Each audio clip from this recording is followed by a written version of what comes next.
bago tayo magsimula, tayo ay manalangin. Hallelujah. Aming Ama, maraming salamat po pagkat ikaw ay mabuti. Sa kabila, Panginoon, ng masamang panahon, ay hindi mo kami pinapabayaan, O Diyos, at kami nandito sa lugar na ito. Kami nakakapagpuri sa iyo ng malaya, Panginoon. Kami nakakapag-aral ng iyong mga salita. Ikaw ay patuloy na nangungusap sa amin, Panginoon. Kaya ang dalangin po namin, O Diyos, sa umagang ito, kayo nga ang mangusap sa amin, Panginoon, sa aming espiritu, sa aming mga isipan, Panginoon. Ang bawat salita, O Diyos, ay tutulong sa amin, ay tumanim sa aming mga buhay, at may sa pamuhay namin, Panginoon. Maraming salamat po sa pangalan ni Jesus. Amen. So, week number 8 ng Kingdom Calling series natin, and ang topic po natin ngayong umaga is called Beyond Confusion. Beyond Confusion. At kung meron kayong mga Bible, Matthew chapter 11 na po tayo, verses 1 hanggang 19. Medyo madami-dami po ito ngayon. Okay? At magbabasa po ako sa English Standard Version, sa ESV. Kaya kung nasa-switch na niyo yung versions niyo sa inyong Bible apps, ay pwede na nyo gawin. Ang ESV mismo yun yung Bible, mas maganda. Matthew chapter 11, verses 1 to 19. Bago po tayo magpatuloy, ay basahin muna natin. When Jesus had finished instructing his 12 disciples, he went on from there to teach and preach in their cities. Now, when John heard in prison about the deeds of the Christ, he sent word by his disciples and said to him, "Are you the one who is to come, or shall we look for another?" And Jesus answered them, "Go and tell John what you hear and see.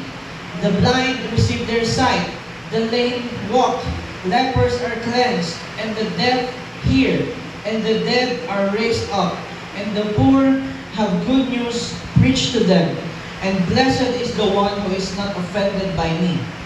As they went away, Jesus began to speak to the crowds concerning John. "What did you go into the wilderness to see? A reed shaken by the wind? What then did you go out to see? A man dressed in soft clothing? Behold, those who wear soft clothing are in kings' houses.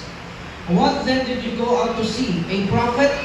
Yes, I tell you, and more than a prophet. This is he of whom it is written, Behold, I send my messenger before your face, who will prepare your way before you. Truly I say to you, among those born of woman, there has arisen no one greater than John the Baptist. Yet the one who is least in the kingdom of heaven is greater than he. From the days of John the Baptist until now, the kingdom of heaven has suffered violence, and the violent take it by force. For all the prophets and the law prophesied until John, and if you are willing to accept it, he is Elijah who is to come. He who has ears, let him hear. Verse 16, But to what shall I compare this generation? It is like children sitting in the marketplaces and calling to their playmates. We played the flute for you, and you did not dance. We sang a dirge, and you did not mourn. For John came neither eating nor drinking, and they say, He has a demon. The Son of Man came eating and drinking, and they say, Look at him, a glutton and drunkard, a friend of tax collectors and sinners. Yet wisdom is justified by her deeds. Medyo mahaba po itong ating text ngayong umaga nito. Kaya po, isa-isahin po natin at hihimay-himayin po natin dahil isa din ito sa mga passages na kapag nabasa natin, medyo magkakaroon tayo ng pagtatanong dahil parang kakaiba yung nangyayari dito sa verse na to. Maaaring hindi nyo siya maintindihan kung isang beses nyo lang siya babasahin. Kaya po ngayong umaga, sa biyaya ng Panginoon, at tanggalin ng Lord yung confusion natin, katulad ng ginawa niya ni Jesus kay John the Baptist, na pag-welcome niya doon sa confusion ni John, ito sa binasa natin. Okay. So, isulat po ninyo sa inyong mga notes, sa mga nanonotes dyan, when life doesn't make sense. When life doesn't make sense. Kasi po, si John the Baptist dito sa panahon na to, medyo merong hindi nag-make sense sa kanya. Okay? And have you followed God? Meron mo ba sa inyo na nag-decide sumunod sa Diyos faithfully? Okay? And then you end up in a place that you do not expect. Sumunod ka naman sa Diyos, and then meron kang medyo mga bagay na ina-expect mo, but then after mo sumunod sa Diyos, you end up in a place na hindi mo naisip na mag-end up ka doon sa lugar na yun. You have never expected to be in that place. Okay? Nanalangin ka, sumunod ka sa Diyos, you did everything right, but now you are stuck in a hard place. Parang, Lord, ginawa ko naman sumunod naman ako, nag-desisyon naman ako, naisumo yung buhay ko sa'yo, pero bakit yun? Nandito ako sa malalagayan na to, na parang hirap na hirap ako. And you are starting to ask questions to God na, Lord, nasaan ka sa pinagdadaanan ko? Or Lord, where you are in this? Na ganito na yung pinagdadaanan ko. Akala ko, Lord, meron kayong plano para sa akin. I thought you had a plan for me. Naniwala ako sa'yo, pero ngayon parang hindi na ako sure. At kung magiging honest tayo, karamihan sa atin dumaan sa ganito, o maaaring ikaw yung dumadaan ngayon dito sa ganitong bagay. Okay? Na, Lord, naniwala naman ako sa iyo. Lord, I believe you. Pero ngayon parang hindi na ako sure. Parang meron akong confusion sa aking isip na ano ba itong nangyayari sa akin. Okay? And this is where we find John the Baptist exactly in John chapter 11. Pagpunta natin sa John chapter 11, si John the Baptist, isa sa mga binabasa natin in the Bible who was used by God greatly in a very specific way. Itong tao na to, he was bold. Okay? He was faithful. He was powerful. Kapag meron kang kasalanan, pupuntahan ka niya kung nasan ka, sasabihin niya sa iyo na magsisi ka na. Ito nga yung dahilan bakit siya nakulong. Kung bakit siya nasa kulungan nitong panahon na ito. Dahil binabangga niya yung mga kilalang tao, yung mga may posisyon. Binabangga niya yung mga government officials. Binabangga niya yung mga pariseyo. Binabangga niya yung mga tao kapag nakita niya na meron mga ginagawa na hindi maganda sa harapan ng Diyos, hindi siya mag-hold back ng salita niya at sasabihin niya sa iyo. Hindi siya takot na ma-offend ka. Ganong klaseng tao si John.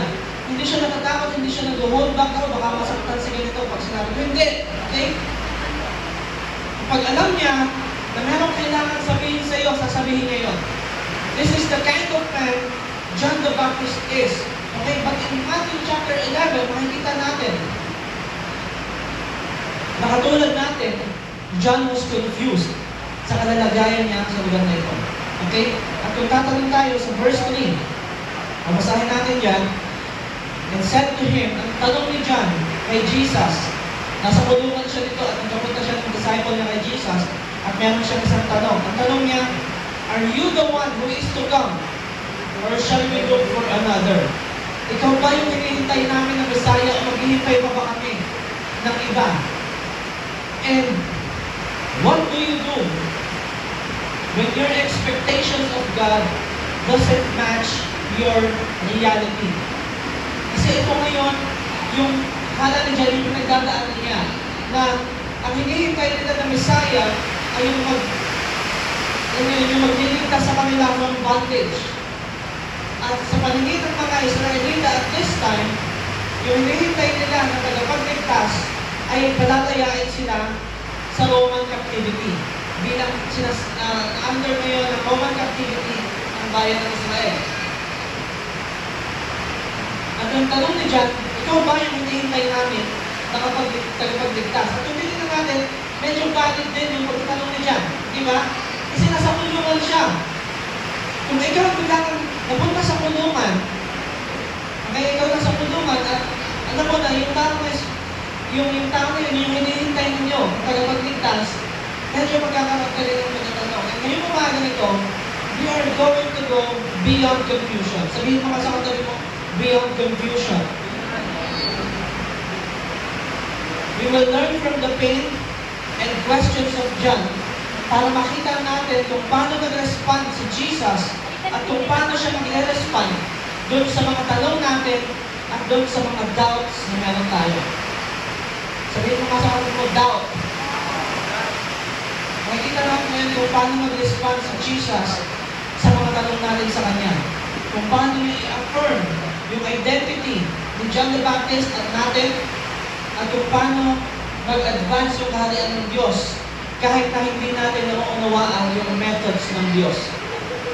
Okay? Sa mga nagnonotes, number 1, confusion in the darkness. Confusion in the darkness. Basahin po natin verses 1 to 3. When Jesus had finished instructing his 12 disciples, he went on from there to teach and preach in their teaching. So si Jesus, after nung Matthew chapter 10, nagsimula na ulit siyang umikot at mangaral. Okay? Tapos sa verse 2, now, when John heard in prison about the deeds of the Christ, he sent a word by his disciples and said to him, are you the one who is to come, or shall we look for another? And narinig ni John the Baptist habang nasa kulungan siya, na si Jesus ay nangangaral. Okay? And then, nagtanong siya, through one of his disciples, ni John the Baptist, na pupunta siya kay Jesus, ikaw ba yung hinihintay namin? So, una muna natin isipin ngayon, bilang paginahin natin ng ating mga imagination ngayong umaga nito, si John the Baptist ay nakakulong. Okay? He was in prison. Dahil, sabi ko sa inyo, binabanggaan niya yung nakatanging tao, yung mga opisyal. Think about that. Imagine niyo si John the Baptist na sa kulungan, okay? This is the same man na nag-baptize kay Jesus. Di ba? Siya yung nag-baptize kay Jesus. This is the same man na nag-declare na, behold, this is the Lamb of God.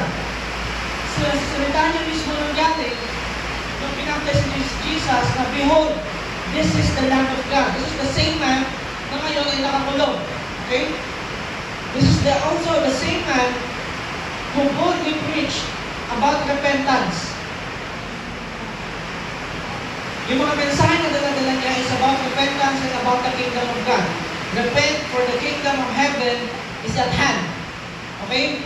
This is the same man na pinag-uusapan natin ngayon. But now, he sits in a dungeon, inaresto siya ni Herodes, and waiting possibly to die.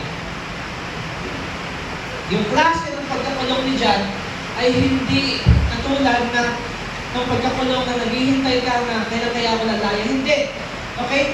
Yung klase ng pagkakulong ni John the Baptist ay naghihintay siya possibly ng kamatayan sa kulungan na yon. It is a death sentence. Okay? Kung bakit hindi pa lang siya nakakatulan, itong panahon na to ay dahil medyo may takot si Herodes sa kanya. Nahuli siya, pero wala siyang enough na reason para ipapatay at ipahatulan ng kamatayan si John. Dahil baka magkagulo yung mga tao. Maraming naniniwala kay John, maraming mga followers si John. Okay?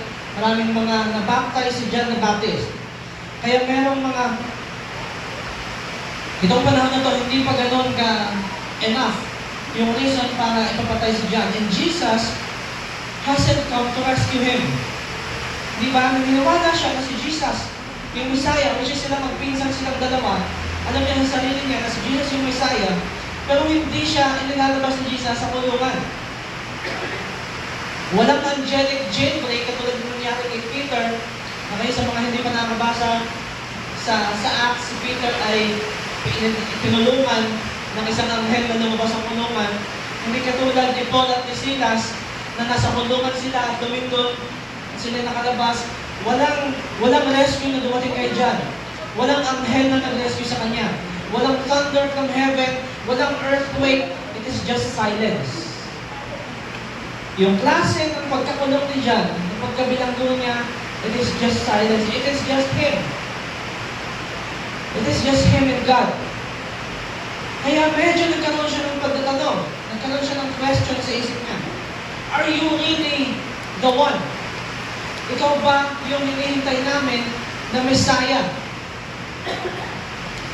Kung titingnan natin, itong tanong na ito, hindi ito basta-basta curiosity lamang. Minsan kasi, pag nagtatanong tayo, it is out of curiosity. Amen? Pero in this passage, it is actually spiritual confusion. Sabihin mo nga sa katabi mo, spiritual confusion. Kasi meron silang mga, alam niyo, kung ilalagay natin yung sarili natin sa posisyon ni John, meron ka mga tanong na, akala mo ba siya yung tagapagligtas na magdadala ng judgment, na magpapalaya ng mga captives, na magre-restore sa Israel. Pero bakit ako nasa chains? Kasi yung kulungan dati, hindi katulad ng mga kulungan natin ngayon na rehas lamang. Sa panahon nila dati, merong rehas, yes, pero meron din silang chains. Merong kadena.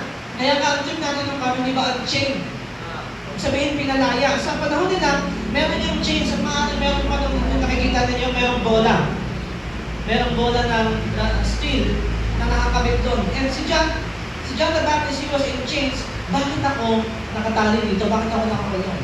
If he is the one who will set the captives free, who will set Israel free, who will restore Israel to its former glory, bakit ako nakakulong? At kung magiging honest tayo as humans, it is a valid question. Amen? Kasi nakakulong siya eh. John is honest. Okay? He is very honest about his feelings. Hindi niya fake yung nararamdaman niya. He brings his confusion straight to Jesus. Nung nagkaroon siya ng tanong, nung nagkaroon siya ng spiritual confusion, diniretso niya yung tanong niya kay Jesus. Hindi siya nagkunwari na okay siya, natatayo siya, na okay lang ako. Hindi. Okay? Nung nagkaroon siya ng tanong, he didn't fake it, he took it straight to Jesus. And even spiritual giants, yung mga heroes natin in the Bible, kahit yung mga pastor ninyo, yung mga leaders ninyo, even spiritual giants can experience doubt. Nagkakaroon din ng pagtatanong, kahit yung mga matatagal na ninyo nakikita sa church. Okay? Doubt is not equal to disbelief. Huwag niyo pong i-confuse itong dalawa. Okay? Yung doubt, yung pagdududa ay hindi equal to disbelief, yung hindi paniniwala. Hindi porket nagdududa ka na, hindi ka na naniniwala. Okay? It is actually a sign na yung pananampalataya mo, yung faith mo, is wrestling honestly doon sa mga tanong na napupunta sa isip mo. Katulad ito ng pag pumunta ka sa Tagaytay, ngayon, panahon na to, baka palang fun, di ba? Sino yung nagpupunta pala sa Tagaytay? Tulad namin, di ba? Pumunta ka sa Atara Himaya, makita mo may fog sa baba. At halos, pag nagdadrive nga ako doon, wala na halos makita. At katulad ito nun, okay? Na wala kang makita sa daanan, pero alam mo na may kalsada doon. Amen? Kaya dumidiretso ka pa rin ng pagdadrive, o dumidiretso ka pa rin ng lakad, kasi alam mo na merong daanan. Kahit na wala kang nakikita. Even when you don't see clearly anymore, at itong sitwasyon na to, this is where John is right now, dito sa passage nito. Okay? Naunuhan ko ba natin kung ano yung sitwasyon? So number 2, clarity through the Word and the works of Christ. Kasi katulad ni John, maaaring tayo, ikaw mismo, meron ka rin pagtatanong sa sarili mo. Ito ba itong sinasamahan ko? Ba't ba ako na ng city disciples? O bakit ba ako naging born again Christian? Lord, katulad ba ng sinasabi nila, pastor, ng mga leaders namin, nangungusap ka ba talaga? Ikaw po talaga yung nararamdaman namin kapag nag-worship kami, pag nasa encounter namin. O Lord, nasaan ka ngayon? Bakit ganito yung pinagdadaanan ko? Nung nagsimula akong mag-church, bakit ganito yung pinagdadaanan ko? Bakit meron mga trials? Bakit meron mga ganitong mga masakit na pinagdadaanan? Bakit parang medyo magulo yung pamilya namin? Bakit may mga kaibigan ako na hindi na ako nakausap? Okay, a lot of times, we are in the same boat as John the Baptist. Okay? Pero makikita natin ngayon, na number 2 natin, kung paano sumagot si Jesus. Una muna dito sa paano sumagot si Jesus, clarity through the Word and the works of Christ. Sa verse 4 hanggang verse 6, basahin natin. And Jesus answered them. Ang kinakausap dito ni Jesus ay yung mga disciples ni John the Baptist. Okay? And Jesus answered them, "Go and tell John what you hear and see." Punta kayo kay John, sabihin nyo sa kanila yung maririnig nyo at yung nakikita nyo. Verse 5, "The blind receive their sight, and the lame walk. Lepers are cleansed, and the deaf hear, and the dead are raised up, and the poor have good news preached to them. And blessed is the one who is not offended by me." Nung nagtanong si John kay Jesus, okay, nagtanong si John, nakarating na yung tanong na kay Jesus, hindi siya nirebuke ni Jesus. Nakikita niyo yan? Hindi siya sinabi na, "How dare you question me if I am the one?" Di ba? Kasi ang tanong ni John, "Are you the one who is to come?" Kasi kung makikita natin, baka kung isip ba sa inyo yung tanongin dito, "How dare you question me if I am the one?" Di ba? Pero hindi yun ang sinagot ni Jesus. Hindi siya nirebuke ni Jesus, hindi siya nireject ni Jesus. Okay? Instead, he pointed John to the evidence. Nung nagkaroon ng pagtatanong si John, na ikaw ba yung hinihintay namin, tinuro ni Jesus si John papunta doon sa ebidensya kung siya ba talaga yung hinihintay. Okay? He points to the evidence. Ano yung mga evidence na yon? Healing, miracles, compassion, and preaching to the poor. And Jesus is actually quoting Isaiah 35 and Isaiah 61. Isaiah 35 and Isaiah 61. Kung gusto niyo pang basahin mamaya sa inyong mga bahay, i-note ninyo. Isaiah 35 and Isaiah 61. Papalit nga ako ng mic. Ito kasi yung mga clear prophecies about the coming Messiah. Check. Okay. Clear prophecies about the coming Messiah, Isaiah 35 and 61. And Jesus gives clarity, not by explaining everything to John, na hindi niya alam niyo, nagtanong si John, yung i-explain niya lahat. Hindi yung ginawa ni Jesus. Ang ginawa ni John, ni Jesus, he pointed him back to what God said. Doon sa Isaiah 35 and 61, kung alam nila yung prophecy na yon. Alam ni John yung prophecy na yon. So Jesus quoted it at this time, and Jesus gives clarity by pointing John back to what God said and what He is doing. O ano yung sinabi ng Diyos at kung ano yung ginagawa niya at the present time. To the prophecies and to what God is doing and Jesus is doing at the present time. And sabi sa verse 6, "Blessed is the one." Okay, kung maalala ninyo from one of our topics na nakaraan, pag sinabing blessed, it is called Makarios in Greek. Okay, sinabing Makarios, na nakakaalala. Kalimutan nyo na, okay, hanapin ninyo sa mga notes ninyo kung nag-notes kayo. Okay, hindi ka na sabihin sa inyo. Ha? Naalala ninyo? Okay, sige. "Blessed is the one who is not offended by me." In other words, do not stumble over my ways. Maniwala ka sa akin. Trust me even when I don't do what you thought I did. Kahit na salungat doon sa akala natin na gusto nating mangyari yung ginagawa ng Diyos, this is the perfect time to practice trust sa ginagawa ng Diyos. When you are confused, as John the Baptist was confused, you go back to the Word.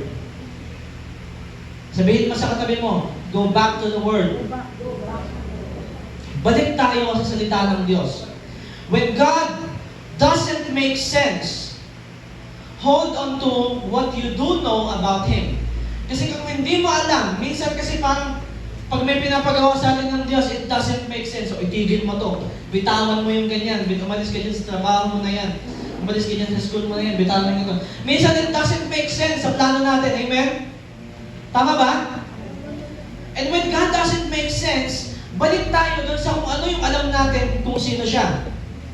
Is He faithful? Pababayaan ka ba ng Diyos kapag may pinabitawan siya sa'yo? Kasi doon mo makikita kung ano ba yung nangyayari. Kasi when you're confused about these things, isa lang ang kailangan nating balikan kung saan tayo sigurado. At yun ay ang karakter ng Diyos na hindi nagbabago. The same God, yesterday, today, and forever. Kaya doon tayo babalik. When God is leading you to something na parang medyo questionable sa'yo, na parang pag sinunod yun, ano ba, pinapatigil ako ni Lord dito sa trabaho ko. Pag iniwanan mo to, paano ako kakain? Di ba? May mga ganun tayong tanong eh. Sa mga nakaranas na dito, na paalisin ng Lord dun sa trabaho nila, paano ako? Paano na yung pamilya? Meron pa naman akong anak, di ba? O meron pa akong sinusuportahan ng pamilya. O paano pag pinaalis ako ng Lord dito sa school ko na to? Paano ang kinabukasan ko? Saan na naman ako pupulutin nito ng kangkungan ng school? Di ba? Galing na nga ako sa kangkungan ng school eh. Yung green leafy vegetables na school, galing na nga ako doon. Saan na naman ako pupunta nito? Di ba? And when it doesn't make sense, yung mga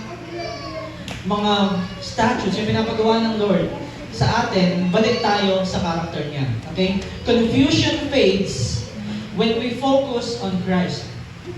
Confusion fades when we focus on Christ and not our circumstances. Hindi doon sa mga nangyayari sa paligid natin kung hindi kay Jesus tayo dapat mag-focus. Number 3. Ito yung medyo very awesome sa paningin ko dito sa text na to. Kasi unang-una, hindi niya na-review at saka na-reject si John, di ba? Ipinoint niya si John, hindi in explaining, but to the evidence of who he is. Pagdating sa number 3 natin, commending the confused. Commending the confused. So, nung umalis yung mga disciples ni John the Baptist, tingnan niyo yung nangyari, okay? Una, si John nasa kulungan siya. And then, nagpunto siya sa isa sa mga disciples niya, meron akong tanong, pupunta kayo kay Jesus, tanongin niyo siya. And then, sumagot si Jesus, not by explaining na, yes, I am the one, kundi by pointing to the evidence of who He is. And then, nung umalis, yung mga disciples ni John the Baptist, tingin nyo, sa dami lagi na nakapaligid kay Jesus, sa dinami-dami lagi na nakapaligid kay Jesus at this time, tingin nyo hindi narinig ng mga disciples ni Jesus yung tanong ni John? Come on, tingin nyo. Narinig nila yun, di ba? So lahat ng tao na malapit kay Jesus, nung dumating yung disciple ni John, narinig nila yun. At kung magiging honest tayo, kung kultura nila ay Pilipino, pag-chismisan na nila si John. Amen? Uy, ba't si John nagtatanong ng gano'n? Para sa akin, hindi dapat gano'n. Ganito, di ba? Ganyan. Hindi dapat gano'n ng ano. Para naman siyang hindi ano yan eh. Kung sa panahon natin ngayon ha, para naman hindi Kristiyano si John sa tanong niya. Para naman hindi siya nagbabaptize natin. Huwag ganun siya magtanong. Okay, di ba? At kung i-equate natin sa panahon nila 2,000 years ago, kung titignan natin, maaaring magkaroon din ng mga ganon, mga negative na bagay patungkol kay John. Okay? Kaya nung umalis yung mga disciples ni John the Baptist, si Jesus, humarap siya sa crowd. Okay? And ito yung sinabi niya, sobrang amazing ang sinabi niya kasunod. Sa verse 11. Okay? Tingnan natin. Ilang naman natin yung 7. Sa verse 11, sabi ni Jesus, "Truly I say to you, among those born of woman, there has arisen no one greater than John the Baptist. Yet, the one who is least in the kingdom of heaven is greater than he is." Humarap agad si Jesus dun sa mga tao na nakalinig ng tanong niya, and then Jesus started to honor John the Baptist. Jesus honors John in the moment of his doubt. Na-miss niyo yung sinabi ko. Okay? At the moment of his doubt, hindi siya na-reject ni Jesus, hindi siya na-rebuke ni Jesus, in-honor siya ni Jesus. At the moment of his doubt, he doesn't define John by his questions. He doesn't define John by his confusion. He defined John by his calling and by his faithfulness. Nakita ni Jesus si John, hindi siya kung ano yung tanong niya at yung pinagdadaanan niya at the time. Kung hindi nakita ni Jesus si John sa kung ano yung pagkatawag ng Diyos sa kanya. Kung sino ba siya. And let us be honest, again, kung tayo yung crowd, magkakaroon tayo ng mga tanong na kung narinig natin yung tanong ni ni John the Baptist na are you the one, maaaring mag-doubt tayo ngayon sa credibility ni John the Baptist. Maaaring magduda tayo na, ano to si John? Di ba, ba't ganito yung tanong niya? Parang di naman yan naituro sa amin, di ba? Parang di naman yan tinuro ni Pastor. Di ba, ano ba naman yan? Ba't ganyan yung tanong niya? Hindi, okay?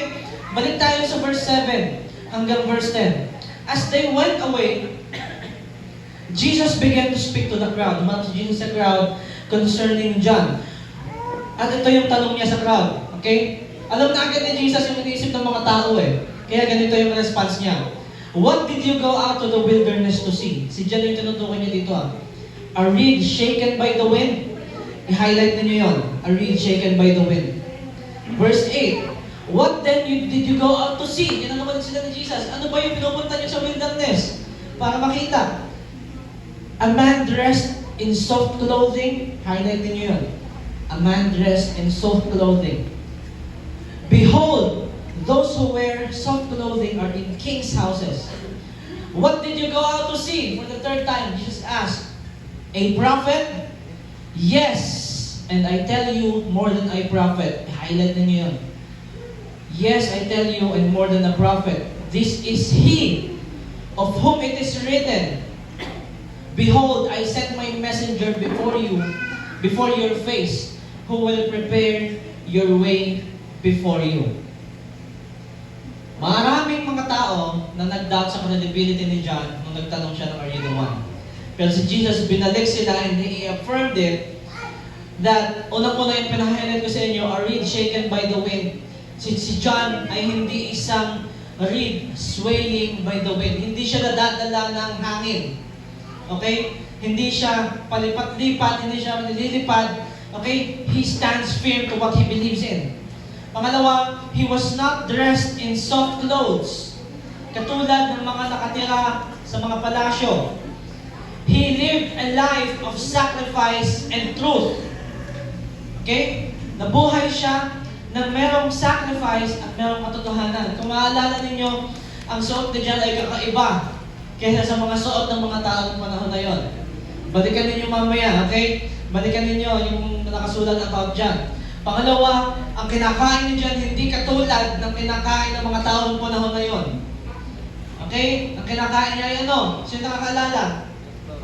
Insekto. Anong insekto? Kikiam, locust, and honey. Ito lang yung kinakain niya. Okay? Nakuhuli siya. Kung imagine mo, di ba?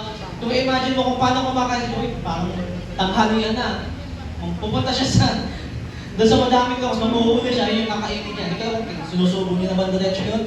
Kung ano man, I don't know. Okay? Pero, kailangan natin maintindihan, John is different. He lived a life of sacrifice and truth. Pangatlo, ano yung tanong ni Jesus? What did you go out to see? Hindi lang basta prophet ang tinawag ni Jesus kay John. He affirmed his calling and his identity. He is more than a prophet. He is the forerunner of the Messiah. Siya yung naghanda ng daanan para kay Jesus. You don't realize how big the role of John the Baptist is sa ministry ni Jesus. Okay? Siya yung naghanda ng daanan para kay Jesus. Para pag nag-ministry na si Jesus, kasama yung mga disciples niya, yung apostles, meron nang naghanda, nagpatag ng daanan para sa kanya. Okay, and that man, also in the promises, is John the Baptist. So, Jesus is saying that your temporary confusion, yung temporary confusion ni John, at yung temporary na confusion mo, does not erase your eternal purpose. Okay? Hindi niyan tinatanggal yung pagkatawag mo. Maaaring may mga tanong ka ngayon, pero nag-iisa lamang na kailangan mong gawin ay idiretso yun kay Jesus. When you stumble upon hard questions, upon confusing situations, idiretso mo yun kay Jesus kasi hindi niyan matatanggal yung purpose mo. Kung tinawag ka ng Diyos maging worship leader, hindi mawawala sa'yo. Kung tinawag ka ng Diyos na maging evangelist, hindi mawawala. Kung tinawag ka ng Diyos maging pastor, hindi mawawala sa'yo. Pero kailangan mong ilapit kay Jesus yung mga tanong mo. Okay? God sees the full story, hindi lamang yung worst day natin. Pag hindi porket nagkakaroon ka ng bad hair day, di ba? Masama yung araw mo, alam mo yan, meron ganun pagkagising eh. Pagkagising mo, yung almusal mo bahaw na malamig, yung panahon natin ngayon. Tapos yun, overnight yung bahaw na tigas, tapos yung ulam mo tuyo. Ano yun, 4 a.m. Tapos maliligo ka ng alas 4 ng madaling araw para sumakay ng bus. Hindi nyo na naranasan kung gaano kalala ng panahon namin.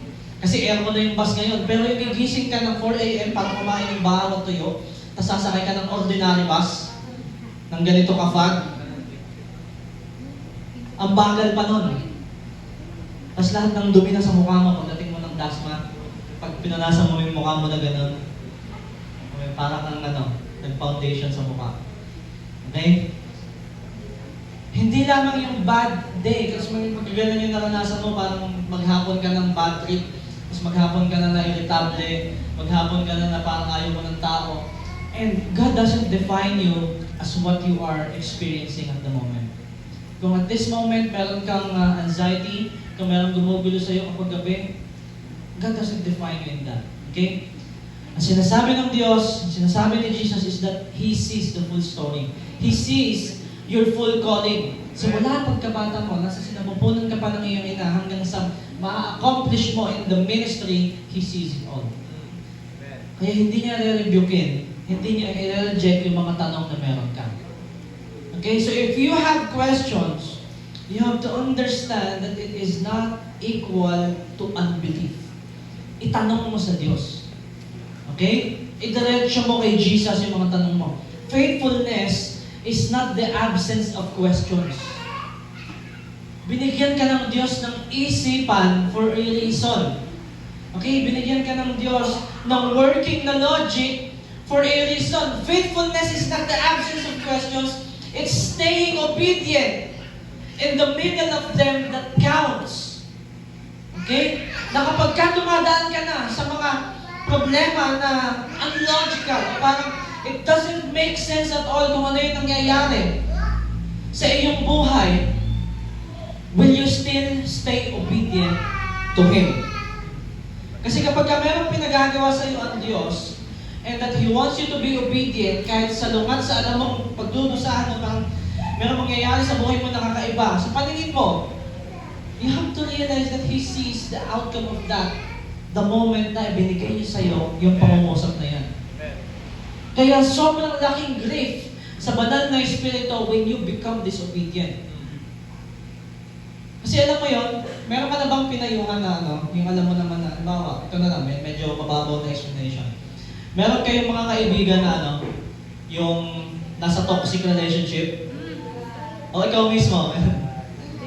May kaibigan kayo na nasa toxic relationship tapos humingi sa'yo ng payo. Ano yung payo mo? Hiwalayan mo na yan. Diba? Hiwalayan mo na yan. Tapos iiyak-iyak siya sa'yo, hiwalayan mo na yan. Tapos, di kayo nag-usap ng isang araw, tapos makikita mo mag-post na sila na ulit. Pakidakit ko na to, ano na to? Pakidakit. Dakpilin mo na. Mga Guardia Civil, dakpilin yung mga katipunero. Ayan, nadakit na yung mga katipunero na. Sensya na po at sa church na ito ay maraming katipunero. Kaya ready dapat lagi yung mga Guardia Civil natin. Ayan, okay. Thank you guys. Ilagay yan sa pinakamalalim na kulungan. Okay na. Saan tayo? Ayan, so balik tayo. Toxic relationship and then, ano yun, sabi mo, maghiwalay na kayo tapos makita mo nag-post, nag-story, tapos sila na ulit, mag-holding hands. Mag-holding hands na ulit sila, tapos nag-take pa sila, may ice coffee pa silang picture, tapos sila na ulit na doon. Ano yung mararamdaman mo? Bilang ikaw yung nagpayo, ano yung mararamdaman mo? Ha? Nakakainis noon, hindi ko na kasabang payungan ulit. Ulit-ulit dito. Ang matindi nun, hindi lang niya isang beses ginawa yan. Nalala kayo sa, hindi lang niya isang beses gagawin yan. Lagi niyang gagawin yan. Kailangan yung maintindihan na ganito yung itsura ng disobedience sa Diyos. Kasi bakit mo siya pinapayuhan na maghiwalay na kayo? Kasi alam mo yung patutunguhan ng relationship niya, amen? Alam mo kaya ka nagpapayo ng hiwalayan mo na yan kasi toxic yan. Wala pag magkakasiraan lang kayong dalawa. Di ba? Kaya ka nagpapayo kasi nakikita mo na yung nade-deduct mo na bilang meron kang logical mind, yung outcome ng relationship nila. Hindi ba tama? Ganon din sa Diyos. Bilang ang Diyos natin, alam niya yung magiging outcome ng binibigay niya sa'yo ng pangungusap. When He instructs you about something, alam niya yung magiging outcome nun. Kaya kapag ka nag-disobey ka, ang laking grief na dinudulot mo sa banal na espiritu. That's why you have to understand that disobedience is one of the most hated things ng Diyos na pinaglilingkuran natin. Kasi bakit ka matatakot? Kung alam ng Diyos kung bakit yun ang pinagagawa niya sa'yo, kasi alam niya na mapapabuti ka, tapos ikaw hindi, baka paano pag lumipat ako dyan, wala na naman sila na magpapaaral sa akin. Sino na naman, saan na naman ako papasok na trabaho, pag binitawan ko yan, ano naman mangyayari. Alam niya yung mangyayari sa kinabukasan mo. That's why He is saying to you na sumunod ka lang kasi. And at this moment, this is where your faith is tested. Okay? Ito yung mga panahon where our faith is tested in the middle of storms, where being obedient is the gold. Yung ginto na meron ka at that time is that word. Sabihin mo sa katabi mo, obedience. In the middle of confusion, kung gusto mo makarating beyond confusion, kailangan pang hawakan mo yung kayamanan na meron ka, which is obedience. Kasi alam mo, pag dyan sa panahon na yan, dyan nagkaroon ka ng disobedience, you are causing grief to the Holy Spirit. And you are risking, dito magkakaroon ng risk yung calling mo. Sabi ko sa inyo, God sees you in your calling. Pero alam nyo, yung isang bagay na makakapag-delay ng calling mo, or at times, talagang nawawala na totally yung calling mo, at yung gifts na meron sa'yo, it is when you disobey. Sobrang laking big deal, di ba? Pagsamahin na natin yung malaki tsaka yung big sa isang sentence, kasi para makita nyo kung gano'n siya kalaki. Sobrang laking big deal sa Lord ng obedience at ng disobedience. Okay? Amen? Amen. Number 4. The misunderstood kingdom. The misunderstood kingdom. Verse 12. From the days of John the Baptist until now, the kingdom of heaven has suffered violence, and the violent take it by force. For all the prophets and the law prophesied until John, and if you are willing to accept it, he is Elijah who is to come. He who has ears to hear, let him hear. Medyo complex itong verse na ito, okay? But in essence, what Jesus is saying is that the kingdom of God is forcefully advancing, pero it is also facing opposition and misunderstanding. Yung kaharian ng Diyos, it is always going forward. Okay? Pero kadalasan, laging merong opposition pagdating sa kaharian ng Diyos. Pagdating sa pangangaral ng gospel. Amen? Merong opposition? Wala. Meron, di ba? Amen? And also, meron ding misunderstanding. Merong mga tao na hindi naiintindihan ano ba yung kaharian ng Diyos, kaya nagre-rely na lang sila sa religion. Imbes na kingdom, yung meron, it goes back to religion na nakasanayan ng mga tao. People expect military power pag narinig nila yung salitang Messiah. And God's kingdom comes through mercy, through healing, through grace, and through the cross. Na hindi in-expect ng kahit na sinong tao 2,000 years ago. Na ang hinihintay, kahit si John the Baptist, di ba, are you the one who is to come? Hindi nila in-expect, akala nila military power, kaya nga yung mga zealots, nagtitrain sila na maging sundalo ng paparating na Messiah. And then when they see, when they understood, nung nabuksan yung mata nila in Acts, na ang hinihintay pala nilang Messiah, si Jesus, ang dadadala niya ay mercy, grace, healing, and the cross. Grabe yung impact na napunta nito sa kanila. And dito sila nagsimula maging effective as disciples. And if you want to become effective as a disciples, kailangan mo rin maintindihan kung ano yung dala-dala mo. Okay? Sabi sa verse 15, he who has ears to hear, let him hear. In other words, huwag niyong mamiss sana kung ano yung ginagawa ni Jesus dahil lang hindi ito pasok sa standards mo. Huwag nating ikahon ang Diyos sa mga maliliit nating kahon. Kasi His ways are higher than what we could ever expect. Okay? Kailangan nating makita that Jesus, okay, is always the Lord. God is always unexpected. Many reject Jesus because hindi dahil siya ay hindi totoo. Alam natin na totoo ang sinasabi ni Jesus that He is true. He is a true historical person. Pero madaming nagre-reject kay Jesus. Alam niyo kung bakit? Because He is unexpected. Yung standards nila sa puso nila na dapat ganito ang Diyos, di ba? God is love. And, di ba? Totoo naman, amen? God is love, pero binabali nila yung love sa standards ng sarili nilang ideologies, ang sarili nilang heart. And then when Jesus says, yung kung ano yung standards niya and it becomes unexpected, ito yung hindi matanggap ng mga tao. Because our Lord is always, most of the time, unexpected. Don't limit God to the version of your story. Okay? Huwag natin itong i-limit sa mga sarili natin. The kingdom of God is often disruptive, but it is never disappointing. Okay? It is often disruptive. Number 5, the childish response of a confused generation. Verse 16 to 17, diretso na rin natin hanggang 19 mamaya. But to what shall I compare this generation? Ito na si Jesus, okay? What shall I compare this generation? It is like children sitting in the marketplaces and calling to their playmates. We played the flute for you and you did not dance. We sang a dirge and you did not mourn. Jesus is painting a picture of immaturity. Pinapakita sa inyo ni Jesus yung picture ng immaturity ng generation na ito. Okay? Si John ay masyadong stricto. Si Jesus ay masyadong joyful. Okay? Basahin natin kasunod, verse 18. For John came neither eating nor drinking, and they say he has a demon. Ito yung judgment kayo dyan ng mga tao. Okay? Hindi siya kumakain ng mga normal na pagkain, hindi siya umiinom, at siya sasabihin ng mga tao, mayroong demonyo si John. Nung si Jesus naman, sabi sa verse 19, the Son of Man came. Si Jesus, kumakain siya ng normal, he was eating and he was drinking, and they say, look at him, a glutton and a drunkard, and a friend of tax collectors and sinners. Yet wisdom is justified by their deeds. Ibig sabihin, yung mga tao, wala nang lugaran. Kung meron silang gustong pupunahin nila. Okay? They want God to meet their expectations.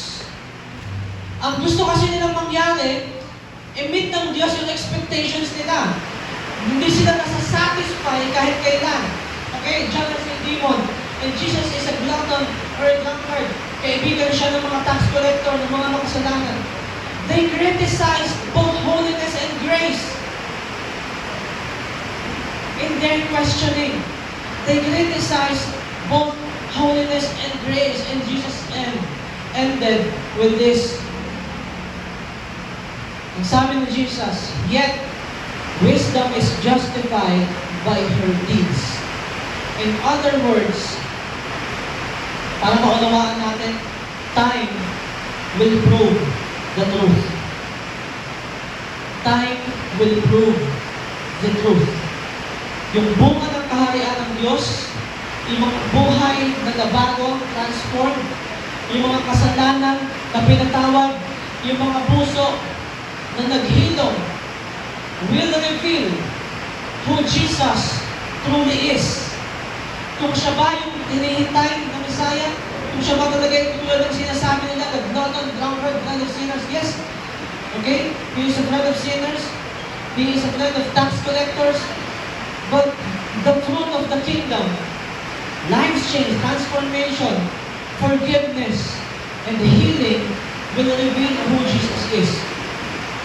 So, church, huwag tayo maging katulad ng crowd. Okay? Dismissing the truth because it is uncomfortable. Yung katotohanan na tinuturo ni Jesus, oftentimes it is uncomfortable. Okay? It is unexpected, it is uncomfortable, but instead, isurrender po natin yung ating mga expectations to God's greater wisdom. So balik tayo ngayon sa beyond confusion na meron tayo. John was confused, pero tinanong niya pa rin kay Jesus yung mga tanong na meron siya. Hindi siya pinahiya ni Jesus, pero binigyan siya ng clarity. Binigyan siya ng kalinawan sa mga tanong niya. He affirmed his calling, hindi lang basta binigyan ng kalinawan. In-affirm ni Jesus yung pagkatawag niya, and then he pointed John to the truth. Ibinilig ni Jesus si John doon sa katotohanan na pinaniniwalaan niya naman na confused lang siya at that time. Kaya dito na po natin ito tapusin. Kasi maaaring ngayon, maybe today, you were on that place where John the Baptist was. Maaaring nandun ka din sa lugar kung nasaan si John the Baptist. Maybe you are disappointed by unanswered prayers. Sino dito yung nanalangin ka sa Diyos, tapos ang sagot sa'yo, no. Alam niyo, 4 lang yan eh. Pwedeng no, pwedeng wait, not yet, di ba? Wait, not yet. Pwedeng grow up, at pwedeng yes. 4 lang yan palagi. And maybe you are disappointed by unanswered prayers. Maybe you are confused about your calling. Meron dito mga tao who are confused kung tinawag ba talaga sila ng Diyos. Maybe you are tired, waiting for a breakthrough. Kakahintay mo sa pangako ng Diyos. Di ba? Mayroon kang mga tanong. Or maybe there are people here who ask the same question as John, quietly asking in their hearts, Jesus, are you really the one? Tama ba na nandito ako sa lugar na to and that I am spending my time worshiping and listening to these words na nanggagaling sa iyo, Panginoon? And here is His answer. Ito yung sagot ni Jesus. Simple lang po ang sagot ni Jesus sa mga tanong na yan. Look at what I've done. Tingnan mo yung ginawa ko. Okay, look at what I've done.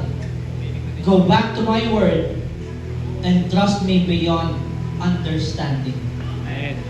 Beyond confusion. Look what I've done. Go back to my word and trust me beyond understanding. And blessed is the one who is not offended by Jesus. Sa mga nagda-doubt, sa may mga questions, bring them to Him. Sa mga nasaktan ng relationships, ng church, ng kung ano pa man nakasakit sa iyo, hindi disqualify ng naranasan mo yung purpose na meron ka, but you have to be obedient. At dun sa mga tao who are proud, who are entitled, huwag natin i-try control ang Diyos kapag natin siya ikahon. Okay? Surrender to Him. Let us move beyond confusion and let us trust the King. Tumayo po tayo lahat, tayo manalangin.